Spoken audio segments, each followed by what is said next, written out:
7 రోజులుగా నిర్విరామంగా శ్రీ వినాయక ఫౌండేషన్ మధ్యంలో కడప జిల్లా దువ్వూరు పట్టణం పుల్లారెడ్డిపేట ఉన్న ప్రభుత్వ పబ్లిక్ స్కూల్ నందు ఇక్కడ ఈ దువ్వూరు పట్టణం నందు 3 ప్రభుత్వ స్కూళ్ళల్లో 10వ తరగతి పరీక్షలు రాసే విద్యార్థులు చుట్టుపక్కల గ్రామాల నుండి వేల మంది ఇక్కడ 3 సెంటర్లు రాస్తున్నారు. వాళ్ళందరి కోసం అంటే మనకు కొన్ని సంవత్సరాలుగా ఈ కార్యక్రమం సేవా కార్యక్రమం చేస్తున్నాం. ఈ సంవత్సరం కానీ 16/3/2026 తేదీ 10వ తరగతి పరీక్షలు మొదలయ్యాయి.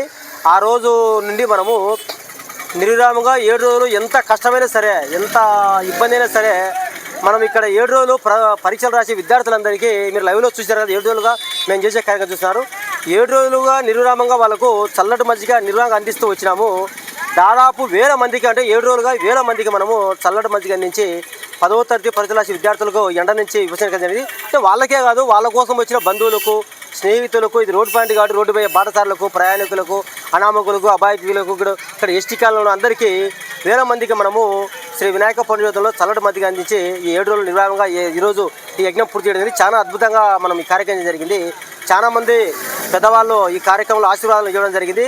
ఈరోజు ఇక్కడ మనం ఈ కార్యక్రమానికి 7 రోజులు సహకరించిన దాతలకు, అలాగే స్కూల్ యాజమాన్యానికి, దువ్వూరు పోలీస్ డిపార్ట్మెంట్కు, ఈ పారిశుద్ధ్య కార్మికులకు, అలాగే మా సభ్యులందరికీ ప్రత్యేక ధన్యవాదాలు జరుగుతున్నాం. అందరూ 10వ తరగతి పరీక్షలు బాగా రాసి మంచి ఉన్నత స్థానానికి పోయి వాళ్ళ కుటుంబాన్ని మంచి పేరు కోరుకున్నాం. వాళ్ళందరి కోసము ఎంత కష్టం వచ్చి ఈ కార్యక్రమం జరుగుతుంది. శ్రీ వినాయక ఫౌండేషన్కు మీరందరూ చూసే మిత్రులందరూ ఇలా సహకారం చేస్తే, ఆర్థికంగా సహకారం చేస్తే ఇంకా ఎన్నో కార్యక్రమం చేయడానికి మా ప్రయత్నం చేస్తూ ఉంటాం. Thank you. జై హింద్, జై భారత్.